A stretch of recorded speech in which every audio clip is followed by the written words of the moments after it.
Добро вечер, недела 22 часот, време за емисија во Центар на YouTube. Јас сум Васко Евто, почитувани гледачи, а вие сте на вистинското место.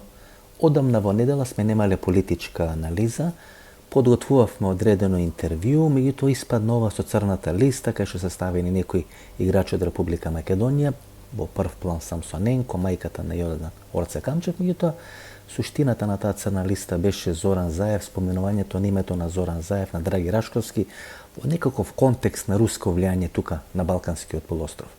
Всушност, ова вонредна политичка анализа, која ми тојама во недела во 22 часот, треба да одговори на неколку клучни работи, неколку клучни прашања и да ги траектира процесите кои ќе се случат во Република Македонија во наредниот период. Дали ќе имаме споени, дали ќе имаме одвоени избори, кои може да бидат кандидати на претседателските избори, што ќе се случува во Република Македонија, зошто? Бидејќи вие имате право да ја знаете вистината. За почеток, сите системи, почнувајќи од спортот, завршувајќи со политиката, функционират во некој временски интервал или временска отсечка во трајање од 4 години. Во такви интервали функционираме и ние, тоа се олимписки циклуси, некаде пред 4 години, почетокот на ноември 2019 година, значи неколку месеци пред почетокот на короната, ние отидовме на проект или почнавме да го реализираме проектот и процесот со 2 емисии неделно, четврток 22 часот, недела во 22 часот, и тој траеше 4 години, даде одлични резултати, меѓутоа се затвори еден олимписки циклус. Сега отвараме нов олимписки циклус кој треба да трае тамо некаде до 2027-2028 година. Во оваа сезона концептот е на долги или мега интервјуа во трајање од 80-90, па дури некаде 100-110 минути, кои ќе бидат емитувани во недела во 22 часот, и вонредна политичка анализа која е намената за мембари, мембарси и сите кои користат опцијата membership на YouTube каналот Васко Евтов, кој ќе биде во вторник 22 часот и 30 минути. Тој концепт сега за сега дава одлични резултати и во однос на бројките во недела, одлични резултати во однос и на влијањето, на импактот и на бројките во вторник 22 часот и 30 минути. Бидете мембарси, знам дека е тешко времето, меѓутоа тамо се собране некаде околу 40 до 50 политички анализи, одлични политички анализи.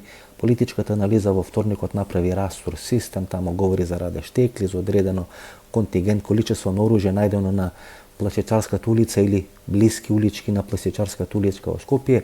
Зошто тоа се користи? Дали ќе треба да биде некоја реприза на Дево населје на тоа што се случи во Манастирот Банска? Значи, седно имам одлични вонредни политички анализи, бидете мембари и мислам дека ќе ги имате први информациите, бидејќи заслужувате да ги имате први информациите и врз база на тие информации ќе може да се проектирате што ќе се случува во наредниот период во Република Македонија. За почеток ние треба да одговориме на прашањето како, во кој временски период Зоран Заев стана Доналд Трамп на СДСМ, и тоа што е Доналд Трамп за републиканската партија или за републиканците во Соединетите Американски држави, полека Зоран Заев станува за СДСМ, за структурата на СДСМ, за власта во Република Македонија, и како републиканците ќе во наводници ќе ја решат ситуацијата со Доналд Трамп, ми се чини дека многу потешко ќе им биде на СДСМ да реши ситуацијата со Зоран Заев, бидејќи Зоран Заев во наводници, за разлика од Доналд Трамп, има многу поголем коалиционен потенцијал, има комуникација со олигархија,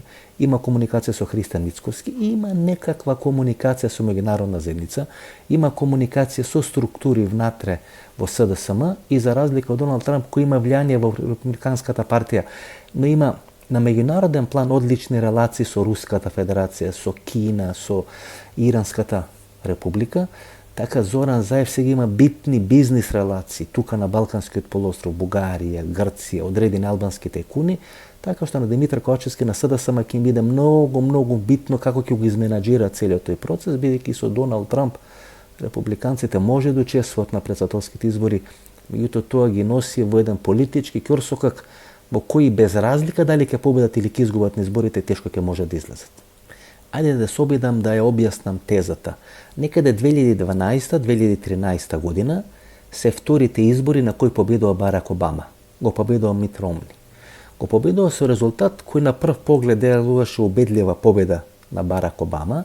Меѓутоа, кога после изборната вечер се направи одредени анализи, гледав одредена анализа, тркалезна маса која беше на CNN, кај што беа присутни одредени личности од хиерархијата на Републиканската партија, одредени личности од хиерархијата на Демократската партија, и беше направена одредена анализа која покажуваше дека ако тие избори и тие изборни резултати беа некаде 25 или 30 години претходно, некаде крајот на 70-те и почетокот на 80-те години, кога Джими Картер или Роналд Реган победуваа на изборите во Америка, значи со тие изборни резултати Мит Ромни убедливо ќе победеше Барак Обама. Што ќе рече дека во тие 25 или 30 години се зголеми бројот на хиспаноамериканците во Америка, се зголеми бројот на афроамериканците кои гласат во Америка, се зголеми бројот на геј популацијата или тие структури на населењето, полиберални структури на населењето кои гласат традиционално за Демократската партија. Те тешко излегуваат на гласање, меѓутоа секогаш кога ќе излезат на гласање гласуваат за полиберални политички структури.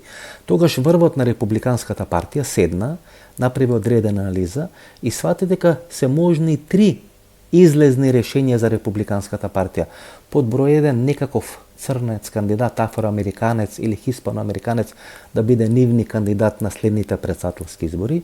Под број 2 тие да ја либерализират својата изборна мантра, да ја либерализират својата изборна програма, одредени тези, стојалишта, целата структура на Републиканската партија, и под број 3 да ја радикализират нивната изборна мантра, односно да изберат одредена личност кој ќе биде тврд конзервативец и одејќи тврдо конзервативно да ги шмукаат сите конзервативни структури или гласачки тела или гласачки реслови со Соединетите американски држави, за да можат на следните избори да го победат кандидатот на демократите. Така испливува на површина Доналд Трамп, човек кој потекнува од Њујорк, кој потекнува од тоа условно речено фенси лоби друштво во Соединетите американски држави со тврди конзервативни ставови, не само со тврди конзервативни ставови, туку многу близок на Руската Федерација, многу близок на кинеските инвестиции во Соединетите американски држави, со многу добри релации со Иранската република и на тој начин дозволи уплив и на руско влијание, и на кинеско, и на иранско влијание во изборите во САД 2017 година. На тој начин републиканците го прекинуваат постот од 8 години и 2 мандати каде што победи Барак Обама. Предходно имаше 2 мандати каде што победи Џорџ Буш помладиот, предходно имаше исто така демократот Бил Клинтон победено во 2 мандати, што ќе рече играјќи на картата Доналд Трамп, значи тврдо конзервативно решение, републиканците успеваат да се извадат од чинелот на оној тежок пораз или оние тешки порази кои ги доживува со Барак Обама. Нешто слично се случуваше и во Социјалдемократскиот сојуз. После серија, некаде 8-9 порази во сите надпреварување, изборни соочувања со Никола Груевски, врвот на СДСМ, меѓународната заедница која сакаше да го донесе СДСМ на власт, седна и направи одредена политичка анализа, за да се порази Никола Груевски се потребни 2 работи, личност која во структурата во СДСМ најмногу ќе наликува на ВМРО ДПМН и личност која во структурата на СДСМ ќе покаже најголема решителност да влезе во оној проект Вистината за Македонија, бомби за Никола Груевски и слично на тоа. Така избран Зоран Заев, така Зоран Заев станува Доналд Трамп на СДСМ, и ако Доналд Трамп ја завршува својата политичка кариера со упад во Капитолот или во символот на американската демократија, Зоран Заев сушност сега веќе сваќаме од последната објава на американската црна листа дека сменувањето на Зоран Заев после локалните избори 2021 година не била политичка, туку била класична безбедносна операција.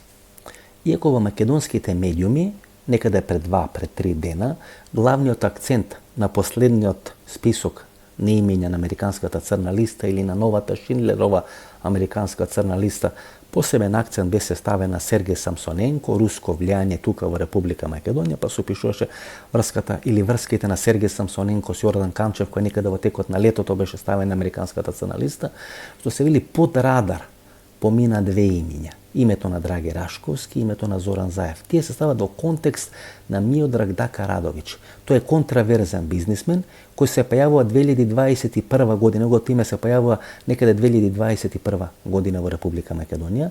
Тогаш е оној процес на Лити по црногорските или по улиците на Подгорица, протести против одредени одлуки на владата на Мило Џекановиќ, Амфилохија Радовиќ, првиот човек на Српската православна црква во Република Црна Гора. Миодраг Радовиш сушност треба да биде човекот кој ќе носи изборната, или беше еден од кандидатите кој требаше да носат изборната листа на црногорската опозиција, кој требаше конечно после 30 години власт да го симне од власт Мило Ѓукановиќ. И тогаш излегува аферата тука во Република Македонија, Зоки Кичевец, Драги Рашковски, Зоран Заев, и таа афера на некој начин беше ставена под тепих. Меѓутоа, непосредно после таа афера се случува смена или локални избори во Република Македонија, пораст на Зоран Заев и заминување на Зоран Заев во политички, во премиерска пензија. Во меѓувреме Зоран Заев прави неколку обиди, се обидува со помош на Христијан Мицковски да се врати, да ја бајпасира ситуацијата и во СДСМ, ситуацијата и со олигархијата, ситуацијата и во државата или на ниво на државната власт, и се обидува да се промовира во клучен коалиционен играч на македонската политичка сцена. Знаете, ако Зоран Заев сака да биде клучен коалиционен играч на македонската политичка сцена, тогаш нема место за Никола Груевски. Враќање на Никола Груевски на македонската политичка сцена, значи заминување на Зоран Заев од македонската политичка сцена, никогаш немало место на политичката сцена во Република Македонија за Зоран Заев и за Никола Груевски во исто време. Во оној момент кога Никола Груевски паѓа, се отвора простор за Зоран Заев. Во оној момент кога Зоран Заев сака да ја стабилизира својата власт, Никола Груевски заминува на топал гулаш 3 пати на ден. Во оној момент кога Никола Груевски би се вратил во Република Македонија, на политичката сцена ќе нема место за Зоран Заев. Токму од тие причини Зоран Заев и структурите под контрола на Зоран Заев го минира целиот проект и целиот процес за враќање на Никола Груевски назад во Република Македонија со помош на влијањето на Зоран Заев во Врховниот суд, Беса Адеми, бидејќи Беса Адеми е избрана на предлог на Зоран Заев. Тогашниот министер за правда со серија на ситни лобирања успева да избоксира гласање 13-0 за избор на Беса Адеми за прв човек на Врховниот суд. Дојде време, после 3 или 4 години, Беса Адеми да му се одолжи на Зоран Заев. Како? Така што го блокираше гласањето или расправата на Врховен суд, која требаше да резултира со враќање на Никола Груевски на политичката сцена. Во оној момент кога Никола Груевски би се вратил на политичката сцена, тамо нема да има место за два играчи, едниот е Зоран Заев, вториот е Христијан Мицковски. Еве таа американска црна листа. Еве што пишува за Миодраг Давидовиќ. И гледате таа формулација која се употребува за Драги Рашковски. Драги Рашковски, кој некаде пролета 2021 година, мислам дека 8 април 2020 или 14 април 2021 година, си поднесува оставка на функцијата генерален секретар на македонската влада, меѓутоа тука има некоја формулација на топ леутенант.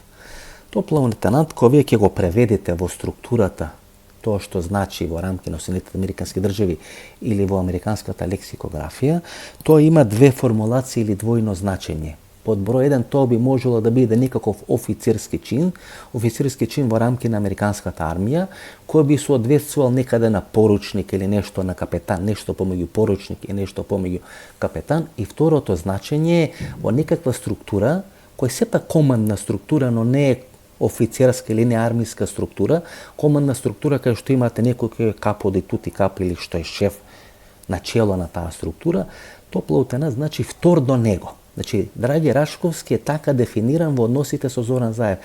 Тој не е само офицер за врска помеѓу Давидовиќ и Зоран Заев, туку е човек во хиерархијата на Зоран Заев кој ги врши тие операции, кој ги врши тие работи.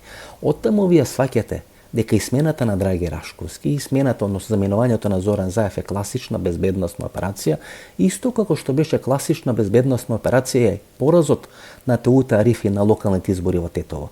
Подоцна имате 1, 2 или 3 обиди Теута Арифи да биде испратена за амбасадор во Вашингтон, па да биде испратена за амбасадор во Европската унија, па да биде испратена за амбасадор во Република Турција, и ниту една од тие операции не завршува успешно и Теута Арифи не беше испратена на тие амбасадорски дестинации. Што ќе рече дека од после 2 години, кога ние анализираме што се случувало пред 2 години, тоа е 2021 година, 6 месеци пред локалните избори, заминување на Драги Рашковски, сеќавате на кој начин беше испратена во политичка пензија или на топал оброк 3 пати на ден Драги Рашковски, 360 степени, порталот 360 степени, кои се познати во наводници по неработење го следеа Драги Рашковски, па му ги снимаа джиповите, па правеа најразлични новинарски операции кои не се својствени за нив и беше пуштен из вода Драги Рашковски. 6 месеци после Драги Рашковски и Зоран Заев ги губи локалните избори, претходно Радмила Шекеринска, значи тој е еден исти процес, една иста безбедносна операција, кога и врвот на СДСМ и врвот на влада заминува во политичка пензија, Христијан Мицковски се обидува да направи ново парламентарно мнозинство, го враќаат од Нафталин Зоран Заев, му велат ќе си замениш тогаш кога ќе го спречиш новото парламентарно мнозинство, се слика селфи Христијан Мицковски и всушност алармира дека е направено ново мнозинство. Тие 2 или 3 дена се искористени да бидат купени или да бидат реубедени некои од играчите на тоа ново мнозинство да се останат дел на старото мнозинство. Христијан Мицковски не направи ново мнозинство, тоа е ноември 2021 година, Димитар Ковачевски доаѓа на власт во СДСМ и на власт или на чело на македонската влада. Тоа е безбедносна операција. Тогаш Македонија е веќе земја која е членка на НАТО алијансата. НАТО алијансата функционира на тој принцип.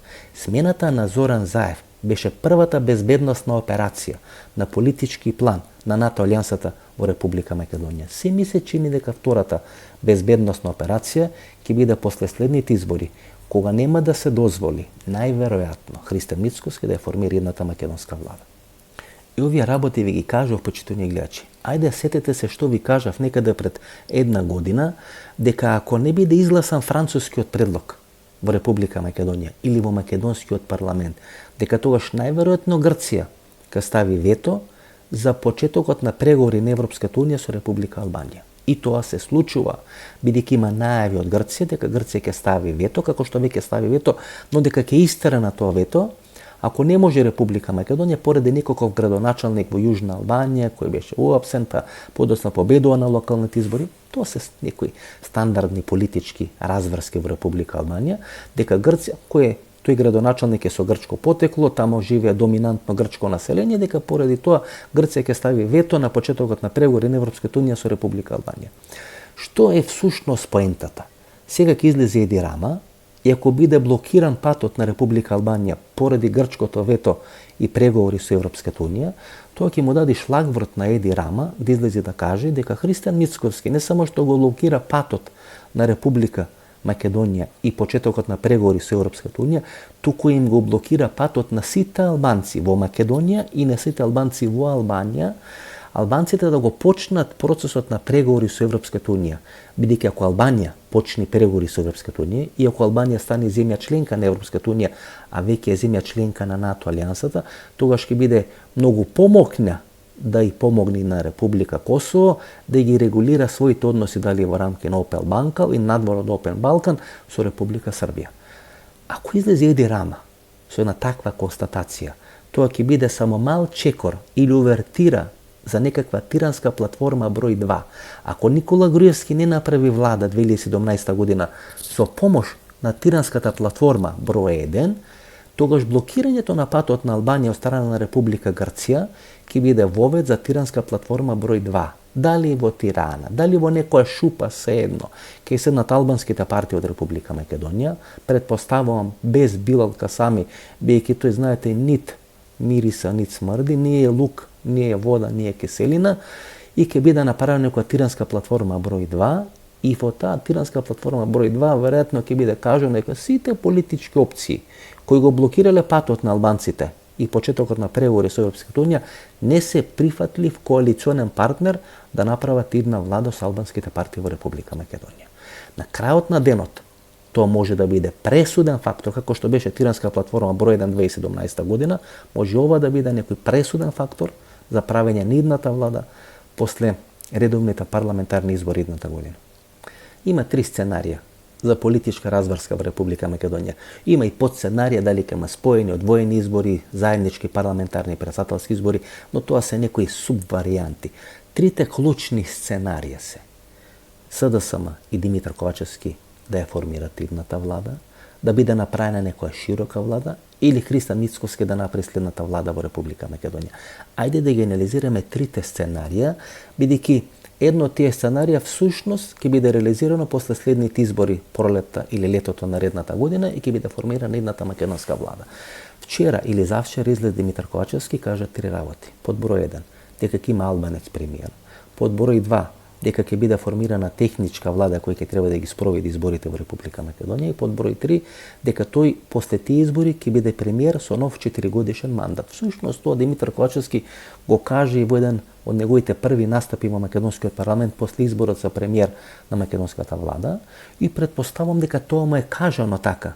Бидејќи врз база на тоа што му е така кажано, направен е договор по заменување на Зоран Заев да биде како најголемо политичко изненадување од Шеширот изваден Димитар Ковачевски, кој претходно не бил на врвни функции, освен функцијата заменик министер за финансии, ниту бил на некои врвни функции во СДСМ, бил член на извршниот одбор на СДСМ, и како големо изненадување на политичката сцена изваден е Димитар Ковачевски од Шеширот и е направен премиер и лидер на СДСМ. Сега Димитар Ковачевски многу самоуверено изјавува 3 работи, кажа. Ќе биде техничка влада, ќе има албанец за премиер, и после изборите тој ќе биде нов премиер на македонската влада.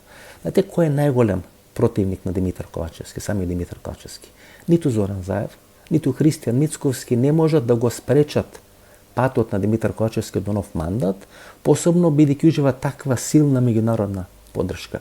Само Димитар Ковачевски може да биде противник на Димитар Ковачевски. Всушност, неодлучност на Димитар Ковачевски може да му пресуди да не направи влада после следните избори. Ако Димитар Ковачевски покажи доволно оперативност и доволно одлучност да го спроведи тоа што е договорено тука и договорено надвор од Република Македонија, тогаш без разлика на капацитетот, силата, изборниот резултат, влијањето на Зоран Заев, влијањето на Христијан Мицковски, никој не може да се спротистави на реализација на таа агенда. Таа агенда нема да биде реализирана само ако Димитар Ковачевски не покаже доволно одлучност и капацитетност таа да биде реализирана. Второто сценарио е да биде направена широка влада, но не широка влада како што 2 или 3 години како папагал бара и повторува Христијан Мицковски, туку широка влада како што е направена во Црна Гора и широка влада како што е направена во Република Бугарија. За да биде направена таква широка влада, тогаш треба да се комплицират политичките процеси во Република Македонија. Во овие изминати 12 месеци, ако вие гледате што се случи на политичката сцена во Република Македонија, Христијан Мицковски ја напушти улицата во Република Македонија. Сега улицата многу повеќе ја контролира Димитар Апасиев отколку што ја контролира Христијан Мицковски. Христијан Мицковски оди по македонските општини каде што на власт се ВМРО ДПМН и повторува само една единствена работа, дека тие кога ќе дојдат на власт ќе ја апсат апашите. Што ќе рече дека сака како низинка во мозокот на македонските гласачи да им ја наметни, да им ја истори идејата, чувството дека тие се идната власт и дека тие кога дојдат на власт ќе апсат. Меѓутоа улицата, контрола на улицата, ако вие не ја контролирате улицата, не можете да правите ни политички проблеми во една држава, како што имаше во Република Црна Гора или во Република Бугарија, кога вие всушност го блокирате политичкиот процес. Во Црна Гора беше блокиран политичкиот процес поради конфликт на црквата и политичките партии кои стојат за црквата и Амфилохија Радовиќ. Во Бугарија е блокиран политичкиот процес бидејќи 9 години партиите кои се дел на статус квото и партиите кои сакаат да го срушат статус квото не можат да победат на изборите, победува на изборите, беа правени одредени влади, но на крајот и во Црна Гора и во Бугарија беше направена одредена широка влада. Начело на владата во Црна Гора беше Крио Капич, беше направен една или две такви влади и во Република Бугарија, и бидејќи партиите кои победува на изборите не можеа да обезбедат нормално или функционално владење, од тие влади бе излечени еден или двајца министри, и тие еден или двајца министри подоцна меѓународната заедница им прави одредени политички партии, политички субјекти, и на наредните избори тие политички партии, тие политички субјекти победуваат и ја формираат следната влада. Така и со Асен Василев, сегашен министер за финансија во бугарската влада, така и со Кирил Петков до пред неколку месеци бугарски премиер, така и со Јаков Милатовиќ кој е сега претседател во Црна Гора, така и со Спајич кој е сега премиер во Црна Гора. Така функционира системот. Значи ако Димитар Ковачевски не покаже доволно одлучност и не може сам да ја формира владата, тогаш ќе биде направена некоја широка влада, но не широка влада која ќе ја формира ВМРО ДПМН, не широка влада која ќе ја формира Димитар Ковачевски, туку некоја широка влада која ќе ја формира меѓународната заедница. Еден или двајца министри од таа влада, кои ќе бидат проценети дека имат најголем капацитет или најголема употребна вредност, ќе бидат извадени од чинелот, ќе им биде направен политички субјект, Тој политички субјект низ еден процес на политичко мрцварење ќе победи на следните избори, ќе ја формираат новата влада и таа нова влада ќе го реши францускиот предлог и ќе ги отпочне преговорите на Република Македонија со Европската унија. И третата опција е Христијан Мицкоски да победи на изборите да ја формира идната македонска влада.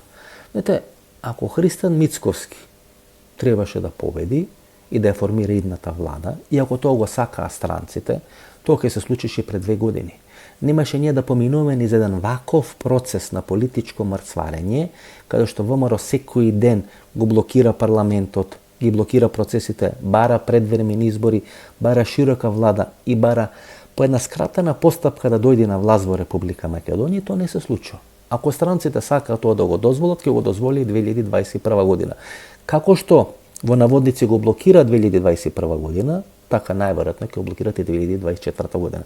И ако треба процентуално да ги вагам шансите или процентуалната веродостојност на тие 3 опции, тогаш ми се чини дека првата опција има веројатност да биде реализирана некаде околу 50-55%, втората опција има некоја веројатност да биде реализирана 35 до 40%, ова третата варијанта има веројатност да биде реализирана некаде 10%.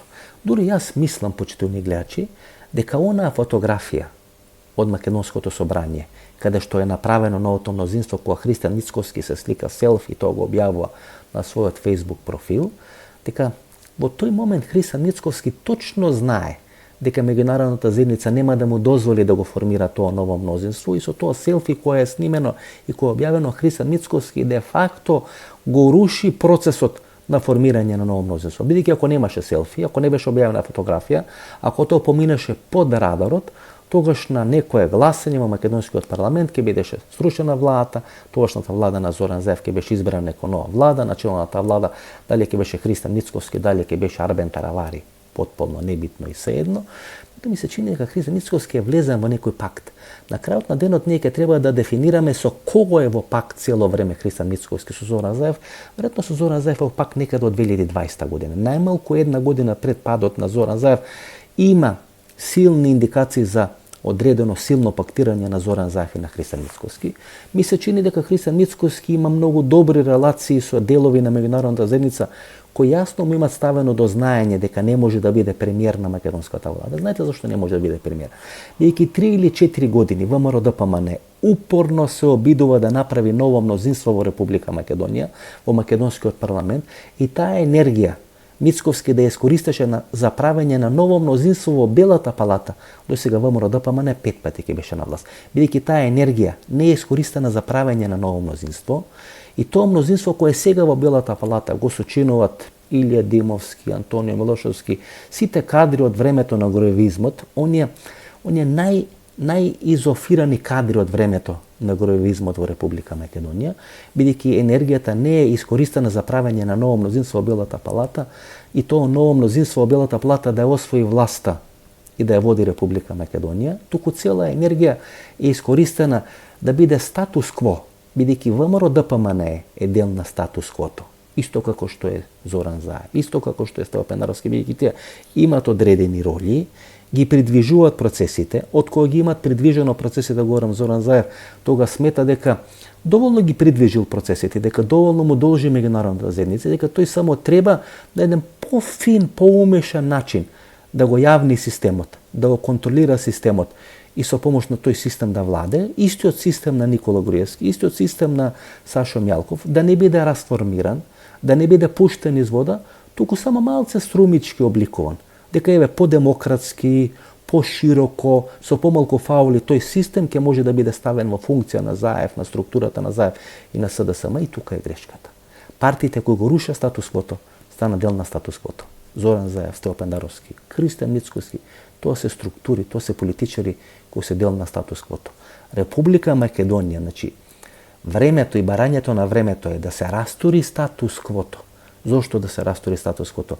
Бидејќи, зарем вие мислите дека било кој политички субјект во Република Македонија ќе може да почне да владее без јасно дефиниран став во однос на францускиот предлог, ако некој мисли дека може на мала врата да победи на избори и да искористи таа ситуација дека победил на изборите, за да може да се пазари со меѓународна заедница да го спроведи францускиот предлог така како што тие сакат и како што тие замислуват 12 или 24 месеци, тој многу се лаже, бидејќи тоа време е време кое е едно длабоко минато време, минато свршено време. Ова е сосема ново време кое всушност смета дека почетокот на мандатот на тоа ново време ќе почне со спроведување на францускиот предлог. Значи има 3 сценарија. Знаете ли што ќе се случи ако биде реализирано првото или ако биде реализирано второто сценарио? Ако биде реализирано третото сценарио, Христијан Мицкоски станал премиер, ВМРО-ДПМН не доаѓа на власт, готово е со Никола Груевски. И велам тоа има веројатност да биде реализирано некаде 10, евентуално 15%, не повеќе од тоа. Ако бидат реализирани првото или второто сценарио, ако некој друг, а да не е Христијан Мицкоски, го добие мандатот од новиот председател на државата за формирање на идната македонска влада, и ако тој мандат им биде доделен во 12 часот 00 минути, во 12 часот и 5 минути, Никола Груевски веќе ќе биде во Белата палата.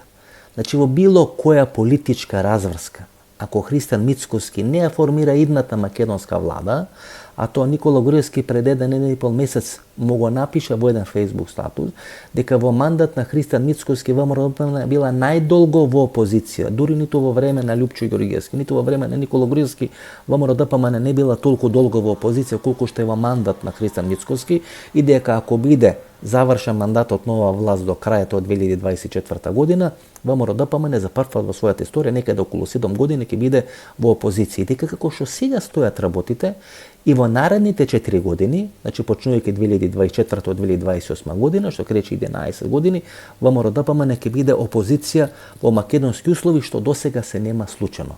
Тоа е пораката која Никола Груевски му испраќа на Христијан Мицкоски некаде пред 1,5 до 2 месеци. Ако тоа се случи, ако биде реализирано првото или второто сценарио, ако Димитар Ковачевски или некој друг Димитар Ковачевски го добија мандатот во 12:00 некој ден, јули, август 2024 година, во 12 часот и 5 минути Никола Груевски ќе биде слетан, ќе биде стациониран во Белата палата. Во моментот кога Никола Груевски ќе биде стациониран во Белата палата, тамо нема да има место за Христијан Мицкоски. Секој кој се разбира од политика, точно знае дека вклучување на Никола Груевски во политичките процеси во Република Македонија значат драматична политичка пензија за Христијан Мицкоски и политичка пензија за Зоран Заев. Во четвртокот беше објавена новата американска црна листа.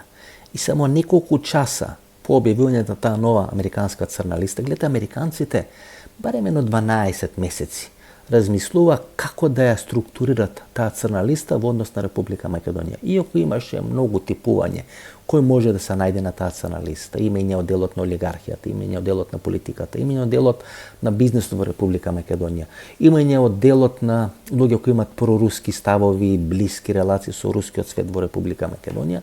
Гледате, тие најдоа едно име од Црна Гора, кој е расипан како шуплив зад, кој работел и со Србија, кој работел и со Црна Гора, кој работел танга франга и со Република Српска и со Босна и Херцеговина, и то воопшто не му се става во делот на биографијата или во делот на тоа CV на американската црна листа, туку комуникацијата со Драги Рашковски како прв офицер кој се обидел да направи негова средба со Зоран Заев. Кога таква една формулација во еден таков формат биде ставена на американската црна листа, тоа значи дека американците седеле, размислувале, му испратиле неколку пораки на Зоран Заев, бидејќи тие пораки тој од типот друженце не ги разбрал така како што треба, тога седнале и направиле на ваква формулација каде што де факто не го ставаат на црна листа, формално правно, но суштински го ставаат на црна листа или му испраќаат порака: следниот си ти. Тоа покажува дека во тој процес внатре во СДСМ, во тој процес во олигархијата, во тој процес на структури во СДСМ кои можеби се незадоволни од ова сегашно раководство на СДСМ, се случуваат одредени процеси на ферментирање. Меѓутоа со ова ново составување на црната листа на сите тие играчи им испратена драматична порака: ако вие учествувате во тие процеси, тогаш ние ве сметаме дека сте дел на американската црна листа, дека сте дел на одредени групации одредени интересовни сфери кои се спротиставуваат на реализација на американските интереси тука на Балканскиот полуостров. И ако формулацијата пред една или пред 2 години беше тие кои се спротиставуваат на реализација на Охридскиот договор и на Преспанскиот договор, оваа структура на Драги Рашковски, на Зоран Заев воопшто не се спротиставувала на Преспанскиот и на Охридскиот договор, но на мала врата, ако не на црна листа, е ставена на некоја сива листа. Тоа покажува дека проектот француски предлог не е проект на Франција, не е проект на Германија, ниту подразно е проект на Бугарија. Туку е класичен американски предлог. Тој американски предлог е избран да биде реализиран од страна Димитар Ковачевски. Секој кој се спротиставува, дали со негласање, обструкција во македонскиот парламент, дали со обиди пуч да биде направен во СДСМ или да биде направено ново мнозинство, американците го сметат или ги сметат како субјекти кои се спротиставуваат на реализација на нивната стратешка агенда тука на Балканскиот полуостров. Миодраг Дака Давидовиќ, така е името. Не Миодраг Дака Радовиќ, Миодраг Дака Давидовиќ, како Шукер и Шурјак. Меѓутоа, кога се прават вакви политички анализи, кај што се кажува 100 тези, кај што се спомнат 100 имена, некојаш може да се направи одредена грешка, така да ако сум кажал Миодраг Дака Радовиќ, сум мислел на Миодраг Дака Давидовиќ. Улогата на Стео Пендаровски или улогата на идниот председател на Република Македонија ќе биде клучна. Знаете зашто ќе биде клучна? Бидејќи францускиот предлог во овој моменту е мртов предлог. Мртов е процесот во македонскиот парламент. Тој процес за да оживее, тоа може да се направи преку новиот председател на Република Македонија. Дали ќе биде Стео Пендаровски, дали ќе биде некој од редовите на ВМРО ДПМН, дали ќе биде некој сосема трето име, досега не спомнато на македонската политичка сцена, во политичките кулуари или во анализите на политичките разврски во Република Македонија, се едно. Како што 2001 година Борис Трајковски, Бранко Царенковски, ако Лјупчо Георгиевски беше премиер на македонската влада и лидер на ВМРО ДПМН, го спроведува процесот на рамковниот договор, Охридскиот договор во Република Македонија, така идниот председател на Република Македонија мора да го живее веќе умрениот француски процес или процесот со францускиот предлог. Стео Пендаровски многу неумешно, наместо да се промовира како човек кој може да го живее францускиот процес и врз база на една таква платформа, на такво стојалиште да бара втор председателски мандат, тој упорно како папагал повторува дека е умрен францускиот процес, умрен е францускиот предлог, дека нема шанси тоа да биде усвоено. Знаете, човек кој покажува еден таков политички дефетизам, тога се мали шансите тој човек да дојди повтор пат на чело на државата и да има капацитет да го оживее францускиот процес, францускиот предлог, да има капацитет да ги обедини политичките структури внатре во Република Македонија, бидејќи ако председателот нема таа капацитетност, тогаш нема политички субјект во Република Македонија. Американците влегуваат во одреден процес на председателски избори, тоа е средината, втората половина на наредната година, ноември, 8 ноември, мислам 2024 година, во процес на избори влегува и Европската унија, односно земјите членки на Европската унија, и ако председателот на државата не биде со формат и со капацитет да има политичка умешност со типот на Бранко Царенковски и Борис Трајковски 2001 година, тога се мали шансите 2024 година да бидат усвоени измените во Уставот на Република Македонија, да биде усвоен францускиот предлог и да почнат преговорите на Република Македонија со Европската унија. Тоа значи дека грците ќе треба да измислат дополнителни аргументи да ја блокират Република Албанија и почетокот на преговори на Република Албанија со Европската унија.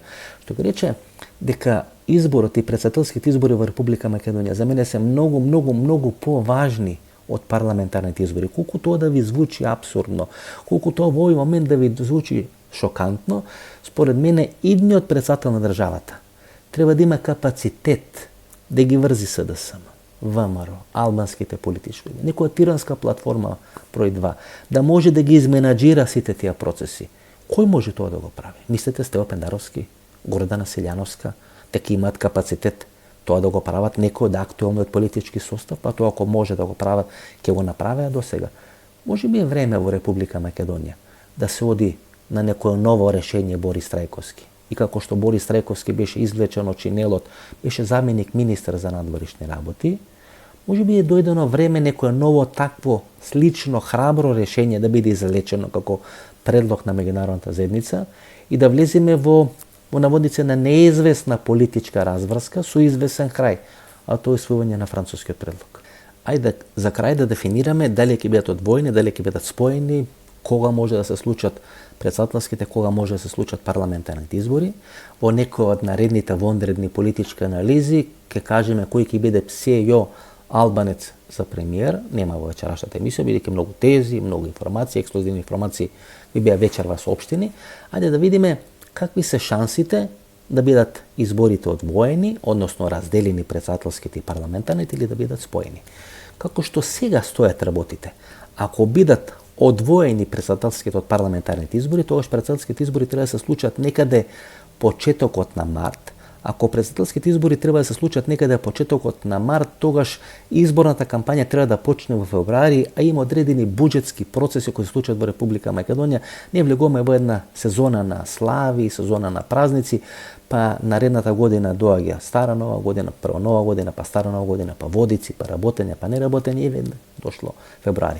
Не може да се споредат сите тие процеси, буџетски процеси, владата да донесе одредени одлуки, за да може да се оди на брзи претседателски избори, во наводници брзи претседателски избори, некаде почетокот на март, за да може да се остави доволно временски простор да бидат запазени сите уставни и законски рокови, некаде старината на летото, јули, 15 или крајот на јули, да бидат спроведени редовни парламентарни избори во Република Македонија.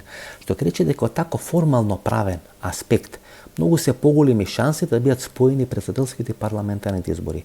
Јас сметам дека треба да бидат одвоени, бидејќи претседателските избори се многу побитни за мене од парламентарните избори, бидејќи името на шефот на државата после Киро Глигоров ќе биде временски период, кој името на шефот на државата ќе биде многу поважно од името на шефот на владата или премиерот на владата. И затоа секој сум се залагал за одвојување на претседателските и парламентарните избори, на претседателските избори да им се даде тежина, да им се даде да бидат факторизирани тие избори.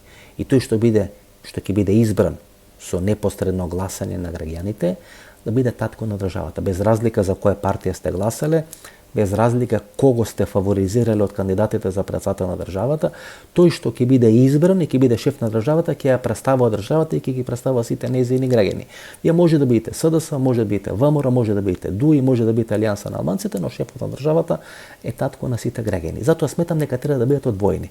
Како што сега стојат работите, се ми се чини дека претседателските и парламентарни избори ќе бидат споени и дека може да се случат некаде во текот на месец април и ние до 12 мај наредната година да имаме нов шеф на државата. Такви се законските уставните решенија.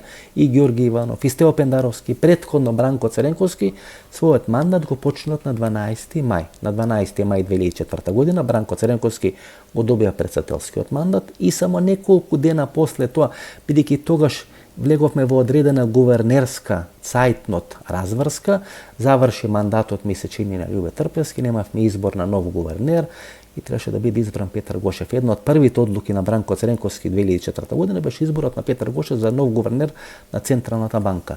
Од тогаш мандатот на секој претседател почна на 12 мај, што ќе рече дека и мандатот на новиот претседател ќе почне на 12 мај.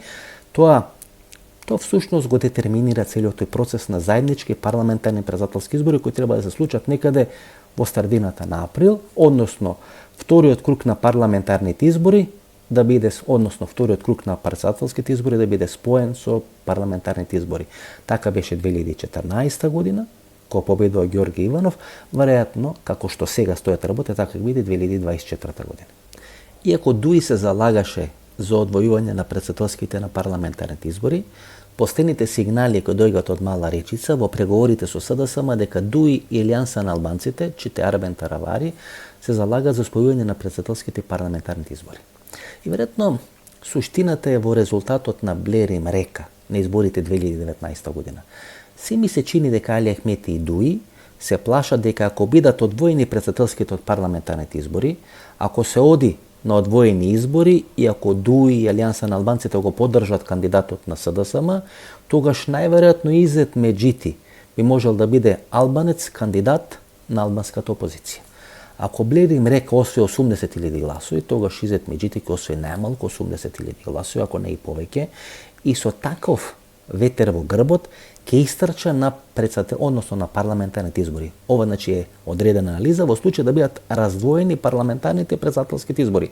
Ако се оди на претседателски избори пред парламентарните избори, ако ДУИ и Алијанса на албанците го поддржат кандидатот на СДСМ, ако албанската опозиција излезе со свој кандидат кој ќе биде Изет Меджити, кој може во најмала рака да го репризира резултатот на Блер им река, а тоа е некаде околу 80.000 гласови. Со 80.000 гласови или со 100.000 гласови албанската опозиција ќе може да ја фрли ракавица на ДУИ и на албанскиот дел на власта во Република Македонија, дека се тие капацитетни, ако не може да ги победат, тогаш да бидат бар со резултатот со ДУИ и со Алијанса на албанците. Тоа е веројатно стравот на Мала Речица и тие сега притискат на заедничко одржување на парламентарни на председателски избори.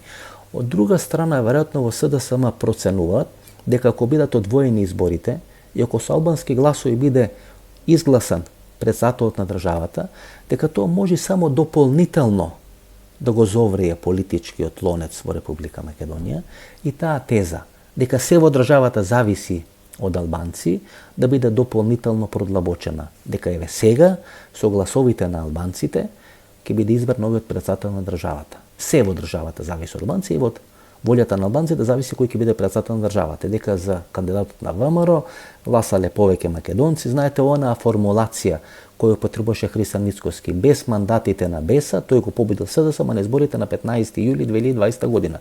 И навистина, без гласовите мандатите на БЕСА, ВМРО ДПМН го победи СДСМ на изборите на 15 јули 2020 година, што ке рече дека и тогаш ВМРО ДПМН по проценти или по анкети или по сила на теренот била посилна од СДСМ. Меѓутоа тога странците ја измислија формулацијата, ги споја и направија коалиција на Зоран Заев и на партијата БЕСА и тие победени на изборите на 15 или 2020 година.